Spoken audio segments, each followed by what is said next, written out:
5 years ago, I made a decision that most people told me was reckless, maybe even dangerous. I cut out everything: plants, sugar, carbs. I kept only one thing: meat. Today isn't about convincing you to do what I did. It's about answering the questions people have been asking me for 5 years straight. What really happens when you eat like a lion? I didn't start the carnivore diet because it sounded interesting or rebellious, or because I wanted to prove a point. I started it because I was running out of options. When your health deteriorates slowly, you can convince yourself for a long time that it's normal. You adapt. You lower your expectations. You tell yourself everyone feels this way, but eventually there's a moment where you realize you're not living, you're just managing symptoms and hoping tomorrow isn't worse than today. For me, food had become a constant source of anxiety. I reacted badly to almost everything I ate. I dealt with chronic pain, autoimmune symptoms, mood instability, and inflammation that didn't seem to respond to conventional treatments. I did what people are supposed to do. I followed medical advice. I tried elimination diets, medications, supplements, and lifestyle changes. Some things helped a little, some things made it worse, and most things did nothing at all. The common thread was that no one could give me a clear answer as to why my body reacted the way it did. At some point, you start to ask a different question. Instead of, "What should I add?" you ask, "What can I remove?" That question changes everything. It shifts your focus from optimization to survival. Instead of chasing health, you start stripping away variables to see what's actually causing the damage. That mindset was the foundation of why I started the carnivore, or more specifically, the lion diet. The idea was almost embarrassingly simple. If my body reacted to nearly all foods, what was the least reactive option? What was the most basic input I could give my system while still meeting my nutritional needs? Meat had always been the food I tolerated best, when everything else caused flare-ups. Digestive issues, skin reactions, joint pain, meat was neutral. It didn't make me worse. That alone made it worth paying attention to. The lion diet took that logic to its extreme. Ruminant meat, salt, and water, no plants, no spices, no oils, no supplements, no exceptions. At the time, it wasn't a lifestyle choice. It was a controlled experiment. If something went wrong, I would know exactly why. And if something went right, that mattered even more. People often assume that choosing something this restrictive must come from rigidity or obsession. In reality, it came from desperation paired with curiosity. When your quality of life drops low enough, social norms stop carrying much weight. The fear of eating wrong food is replaced by the fear of continuing the way you are. I wasn't trying to be extreme. I was trying to be precise. Another reason I started was that I had lost trust in vague advice. Eat a balanced diet sounds reasonable until you realize it means something different to everyone and nothing specific enough to measure. Balance didn't help me. Variety didn't help me. Moderation didn't help me. Those concepts assume a baseline level of health that I didn't have. I needed clarity, not slogans. There was also a psychological component. Living with chronic illness fragments your sense of control. You don't know what will trigger a bad day. You don't know if your energy will vanish halfway through something important. You become cautious, then hesitant, then passive. The lion diet gave me structure. It reduced decision-making. It removed food as a source of constant uncertainty. That alone was stabilizing. I didn't expect miracles. I didn't expect instant relief. I expected it to be hard. I expected criticism. I expected it might fail. But the potential upside outweighed the risk of staying where I was. That's an important point. Doing nothing is also a decision, and it often carries the highest cost. What surprised me wasn't just the physical response, but how quickly my body signaled relief once the noise was gone. When you remove enough irritants, your system doesn't have to shout anymore. Symptoms that seemed unrelated started to line up as part of the same pattern. Inflammation, pain, mood, digestion, they weren't separate problems. They were expressions of the same underlying stress. Starting the carnivore diet forced me to confront how deeply food interacts with identity and belief. People didn't just question my choices, they questioned my sanity, my ethics, and my intelligence. That reaction taught me something important. Food is not just nutrition. It's culture, morality, and ideology wrapped together. Stepping outside of that makes people uncomfortable, but discomfort doesn't equal danger. Ultimately, I started because I needed data from my own body. I needed to know what happened when I removed everything unnecessary. I needed to stop outsourcing responsibility for my health and start paying attention to direct cause and effect. 5 years ago, the lion diet wasn't a commitment. It was a question. And it was the most honest question I knew how to ask at the time. What happens if I stop feeding the problem? The changes didn't arrive all at once, and they didn't announce themselves dramatically. At first, They were subtle enough that I questioned whether they were real. When you've lived with discomfort for a long time, improvement can feel unfamiliar, almost suspicious. You're waiting for the other shoe to drop. You assume it's temporary, but over time, the consistency of the changes made them impossible to ignore. Physically, the first thing that shifted was inflammation. It wasn't that everything suddenly felt perfect. It was that the background noise quieted. Pain that had been constant became intermittent, then rare. My joints stopped feeling fragile. My skin calmed down. Digestive issues that had dictated my daily routines stopped controlling my schedule. When your body isn't constantly reacting, you realize how much energy had been diverted toward managing internal chaos. My energy levels stabilized in a way I had never experienced before. Not a stimulant-driven high, not a crash and burn cycle, but a steady baseline that lasted through the day. I stopped needing to plan my life around fatigue. I could wake up and reasonably expect my body to cooperate. That predictability was life-changing. It's difficult to overstate how much freedom comes from not wondering whether you'll be able to function tomorrow. Another noticeable change was recovery. Physical stress didn't linger the way it used to. Exercise felt cleaner. Soreness resolved faster. Sleep became deeper and more restorative. Hunger signals simplified. I ate when I needed to, stopped when I was full, and didn't think about food constantly. When you remove hyperpalatable options, cravings lose their grip. Food becomes fuel instead of a negotiation. Mentally, the changes were just as significant, though harder to describe. The first was clarity. Brain fog lifted gradually, like a window being cleaned one layer at a time. Thoughts felt more linear, concentration improved. I could hold complex ideas without mental fatigue setting in as quickly. That clarity brought confidence, not arrogance, but trust in my own perception. When your mind works reliably, you stop second-guessing every decision. Mood stability was another major shift. Emotional swings softened. Anxiety became less intrusive. I wasn't euphoric, but I was grounded. There's a difference between happiness and stability turned out to be more valuable. I could respond instead of react. Stressful situations didn't hijack my nervous system the way they used to. That change alone altered my relationships and my capacity to handle responsibility. There was also a psychological recalibration that came from doing something difficult consistently. Eating this way requires discipline, especially in the beginning. You're opting out of convenient social rituals and familiar comforts, but over time, that discipline compounds. You learn that you can tolerate discomfort without it breaking you. That lesson transfers. Once you prove to yourself that you can take control of something as fundamental as food, other challenges feel more manageable. My relationship with hunger changed in an unexpected way. Hunger became a clear signal instead of an emergency. I wasn't constantly negotiating with impulses. That quieted a mental loop I didn't realize had been consuming so much attention. The absence of that noise created space for creativity, for patience, for presence. You don't notice how distracting food obsession is until it's gone. There were also moments of social friction. Eating differently sets you apart, whether you want it to or not. At first, that can feel isolating, but it also clarifies your values. You become more intentional about where you compromise and where you don't. That strengthened my sense of identity. I wasn't drifting through decisions anymore. I was choosing them. Over time, I noticed a deeper sense of resilience. Stress didn't accumulate the same way. Setbacks didn't spiral. Part of that came from physical stability, but part of it came from trust. When your body has shown you it can heal and adapt, your mind stops catastrophizing every fluctuation. You learn to distinguish between discomfort and danger. Not everything was effortless. There were adaptation periods, social challenges, and moments of doubt, but the overall trajectory was unmistakable. The baseline moved upward. Instead of chasing relief, I was maintaining function. Instead of managing decline, I was building capacity. Perhaps the most profound change was the return of agency. Chronic issues can shrink your world. You stop making plans. You hedge your commitments. As my health stabilized, my world expanded again. I could think long term. I could tolerate ambition. I could engage fully without budgeting my energy minute by minute. The physical and mental changes weren't separate. They reinforced each other.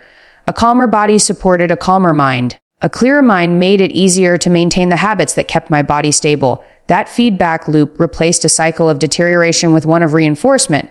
What changed wasn't just how I felt. It was how I related to my body, my mind, and my future. When the constant friction disappears, you don't just function better, you live differently. The hardest part wasn't the food itself. It was everything around it. When people talk about challenges on the carnivore or lion diet, they usually focus on cravings or social pressure, but those are surface-level issues.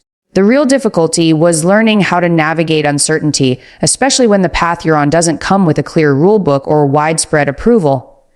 One of the earliest challenges was adaptation. Transitioning to a diet this restrictive puts real stress on the body at first.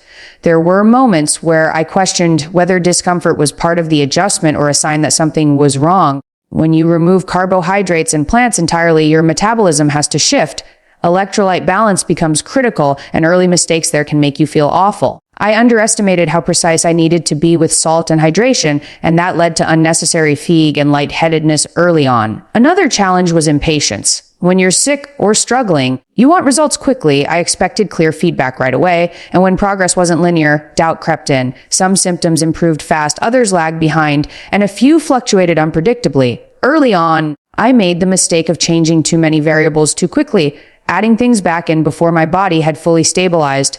That blurred the data and delayed clarity. Consistency turned out to be far more important than optimization.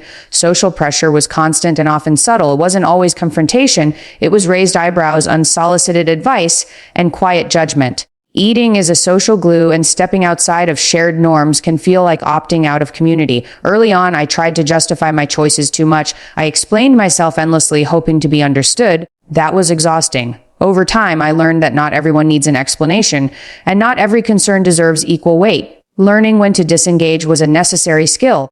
There were also mistakes rooted in perfectionism. Once something starts working, it's tempting to believe that stricter is always better.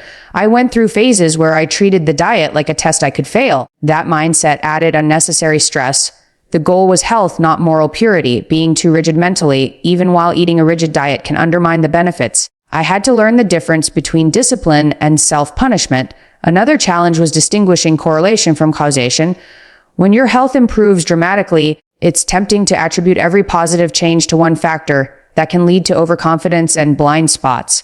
There were moments where external stress, lack of sleep, or overtraining caused issues, and my first instinct was to blame food. That reflex delayed more accurate self-assessment. Health is still multidimensional even when diet plays a central role. Mistakes also came from assuming that what worked initially would always work the same way. As my body healed, its needs shifted. Portion sizes changed. Hunger cues evolved. Early on, I didn't always listen closely enough to those signals. I ate by habit instead of appetite at times, which affected energy and recovery. Learning to recalibrate required paying attention without obsessing, a balance that took time. There was also the challenge of external information overload. As carnivore gained popularity, opinions multiplied. Everyone had a version of the right way to do it. I experimented with ideas that didn't suit meat, different cuts of meat, different meal frequencies, because someone else swore by them. That experimentation wasn't useless, but it reinforced an important lesson. Anecdotal success doesn't equal universal truth. Your body still gets the final vote. One of the more subtle mistakes was underestimating how much identity can attach itself to a way of eating. When something helps you recover your life, it's easy to defend it too aggressively. I had to learn not to confuse personal benefit with universal prescription. The diet worked for me under specific circumstances. That doesn't mean it's the answer for everyone. And assuming it is can create unnecessary conflict and intellectual rigidity. Emotionally, there were moments of isolation. Eating differently can make you feel like an observer in situations where you used to participate fully. At times, I avoided events because it felt easier than explaining myself. That avoidance was a mistake. Health should expand your life, not shrink it. I had to relearn how to engage socially without compromising my boundaries. Perhaps the biggest challenge was learning to trust my own experience without becoming closed off. Skepticism from others can either sharpen your thinking or harden it. I made mistakes on both sides, dismissing valid concerns too quickly at times and doubting clear progress at others. Finding that middle ground required humility and patience. Over time, those challenges refined the approach. Each mistake stripped away another layer of assumption. What remained was simpler, quieter, and more sustainable. The difficulties weren't signs of failure. They were part of the process of learning how to live in a body that was finally responding. When people hear about a long-term carnivore or lion diet, the reactions are almost predictable. The myths arrive before the questions do. Most of them are rooted in fear, outdated assumptions, or a misunderstanding of how the body actually responds when variables are reduced instead of multiplied. What's interesting is that many of these myths persist even when real-world outcomes directly contradict them. One of the most common myths is that eating only meat will inevitably lead to nutrient deficiencies. The assumption is that nutrients are evenly distributed across food groups and that plants are essential sources of vitamins and minerals. The real outcome, at least in my experience, was the opposite of what I was warned about. When you remove foods that interfere with absorption and digestion, nutrient status can actually improve. Bioavailability matters more than diversity. Nutrients from animal foods are often more easily absorbed, and when the gut is no longer inflamed, the body becomes better at utilizing what it receives. Another frequent claim is that a diet this restrictive will destroy gut health. People assume that fiber is synonymous with digestive health and that removing it will cause long-term damage. What actually happened was a normalization of digestion. Symptoms that were once framed as normal disappeared. Regularity stabilized. Discomfort vanished. The real outcome challenged the idea that one universal input is required for everyone's gut to function properly. Instead, it suggested that for some people, removing irritants matters more than feeding bacteria indiscriminately. There's also the myth that eating this way will lead to uncontrollable cholesterol levels and inevitable heart disease. This fear is deeply ingrained, even though the science around cholesterol is far more nuanced than most public messaging suggests. The real outcome was that markers of health had to be interpreted in context rather than in isolation.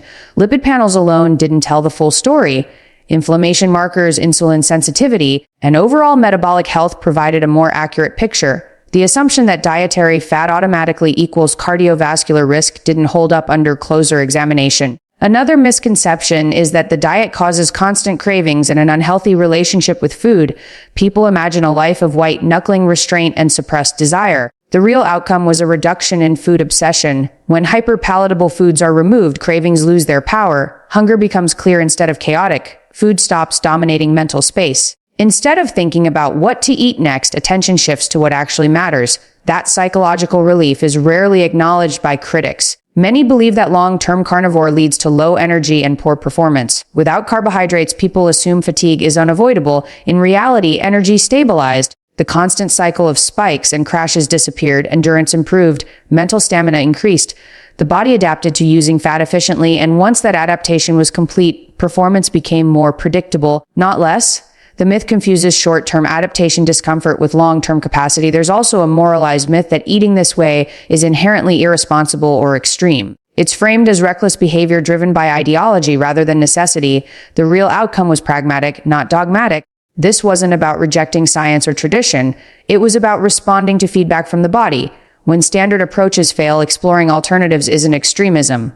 It's problem solving. The idea that deviation from the norm equals danger ignores the reality that the norm doesn't work for everyone. Another common belief is that social life becomes impossible. People imagine isolation, missed celebrations, and constant conflict. While social situations did require adjustment, the real outcome was discernment, not deprivation. Boundaries became clearer.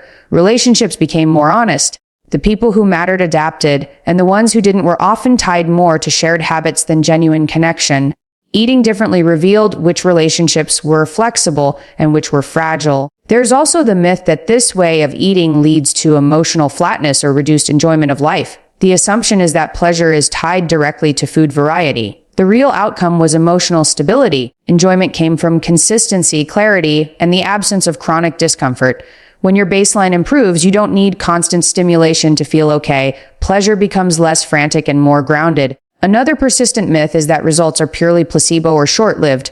Skeptics often predict inevitable collapse, that benefits will fade and consequences will catch up. 5 years in, the real outcome has been durability. Short-term experiments don't explain long-term stability. Placebo effects don't persist under consistent stress, time, and biological demand. The body either adapts or it doesn't. In this case, adaptation held. Perhaps the most misleading myth is that success on this diet means rejecting all nuance. Critics often assume that acknowledging benefits requires denying complexity. The real outcome was the opposite. This approach forced a deeper understanding of individual variability. It highlighted how differently bodies respond to the same inputs. It challenged one-size-fits-all thinking and replaced it with attention to context, history, and feedback. What separates myths from outcomes is proximity. The farther you are from lived experience, the easier it is to rely on assumptions. The closer you are, the harder it becomes to ignore results. That doesn't mean myths disappear overnight, but it does mean they lose their authority. In the end, the contrast between what was predicted and what actually happened became one of the most informative parts of the entire experience. 5 years is long enough for novelty to wear off and for reality to set in. Whatever remains after that amount of time is no longer an experiment or a phase. It's a set of lessons earned through repetition, mistakes, and sustained attention. What this way of eating taught me goes far beyond food. It reshaped how I think about health, discipline, and responsibility in ways I didn't anticipate at the beginning. The first lesson was that health is deeply individual. General advice is designed for populations, not people. That doesn't make it useless, but it does make it limited. 5 years taught me that listening to broad recommendations while ignoring direct feedback from your own body is backwards. Your body is not an abstract idea. It responds in real time. When you pay attention carefully enough, it gives you more reliable information than any guideline ever could.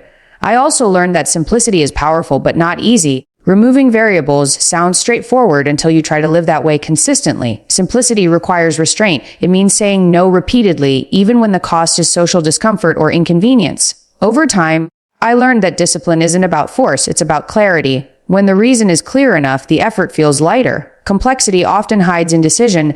Simplicity exposes it. Another lesson was that consistency beats intensity. Short bursts of motivation don't build health. Daily, boring adherence does. 5 years taught me that doing the same reasonable thing over and over again is far more effective than chasing the perfect strategy. Progress wasn't dramatic day to day, but it was unmistakable over time. Health compounded quietly, the same way decline once had. I learned that discomfort isn't always a problem to solve. Sometimes it's information. Early on, I treated every uncomfortable sensation as a threat. Over time, I learned to distinguish between adaptation and harm. That distinction matters. Growth, physical or psychological, often involves temporary discomfort. Avoiding it entirely can trap you in fragility. Facing it thoughtfully builds resilience. This way of eating also taught me how much modern life disconnects us from basic signals. Hunger, fullness, fatigue, stress. These are meant to guide behavior. When they're constantly overridden or numbed, decision-making suffers. 5 years of simplified input recalibrated those signals. I learned to trust hunger without fearing it, to rest without guilt, and to recognize when stress required boundaries instead of endurance. Another lesson was humility. Just because something worked for me didn't mean it would work for everyone. 5 years provided enough perspective to see patterns without turning them into dogma. It's tempting to universalize success, but that's often a way of seeking certainty rather than truth. The longer I stayed with this, the more cautious I became about making absolute claims. Confidence grew, but so did restraint. I also learned that health and identity are closely linked. When your body stops fighting you, your sense of self stabilizes. You stop negotiating with your limitations constantly. That frees up mental energy. 5 years taught me that many personality traits people assume are fixed. Irritability, anxiety, low motivation are often downstream of physiological stress. Change the body's environment and the mind follows. Discipline itself took on a different meaning. It stopped being about restriction and started being about alignment. When your actions match your priorities, discipline feels less like sacrifice and more like integrity. 5 years reinforced that willpower is a poor long-term strategy. Systems, habits, and clear values are far more reliable. I learned that social friction is inevitable when you make unconventional choices, but conflict isn't. You don't need consensus to live well. 5 years taught me to tolerate being misunderstood without becoming defensive. Not every choice needs validation. Quiet consistency speaks louder than explanation. Another lesson was patience. Healing doesn't run on a schedule, and progress rarely moves in straight lines. There were periods where nothing seemed to change, followed by sudden improvements that made the waiting worthwhile. 5 years taught me that rushing the process often delays the outcome. Time is not the enemy when direction is right. Finally, I learned that responsibility is empowering. Taking ownership of what you put into your body forces you to confront the consequences directly. There's no one else to blame, but there's also no one else limiting you. That responsibility is uncomfortable at first, but it's stabilizing in the long run. It replaces helplessness with agency. After 5 years, what remains isn't just a way of eating, it's a framework for decision-making. Pay attention, reduce noise, stay consistent, be humble with results, trust feedback over theory. Those lessons apply far beyond diet. They shape how you approach challenges, uncertainty, and change itself, and that may be the most valuable outcome of all. 5 years ago, this started as a question, not a belief. It wasn't about trends, tribes, or proving anyone wrong. It was about survival clarity and paying attention to cause and effect in the most honest way I knew how. What followed wasn't perfect, linear, or easy, but it was real. And reality, over time has a way of stripping away illusions. This journey taught me that health isn't found in slogans or fear-based rules. It's found in feedback. It's found in the willingness to observe carefully, adjust patiently, and take responsibility when something isn't working. The lion diet wasn't a magic solution. It was a tool, a way to remove enough noise that my body could finally speak clearly. The questions people ask about safety, sustainability, discipline, and sanity are understandable. But the most important question is quieter and more personal. Is what you're doing actually working for you? Not in theory, not on paper, in your real life, in your energy, your clarity, your capacity to show up. 5 years of consistency revealed something simple and uncomfortable. Most of us don't need more complexity. We need less interference, less assumption, less outsourcing of responsibility. When you simplify enough, patterns emerge. When patterns emerge, agency returns. This experience didn't give me certainty about what everyone should eat. It gave me confidence in how to think, test carefully, commit long enough to learn something real, stay humble about results, let outcomes matter more than opinions. If there's one takeaway from 5 years of eating like a lion, it's this: your body is not broken by default. Sometimes it's just overwhelmed. When you stop feeding the problem, you give yourself the chance to find out who you are without constant friction. And that question, what happens when you finally listen, is still worth asking.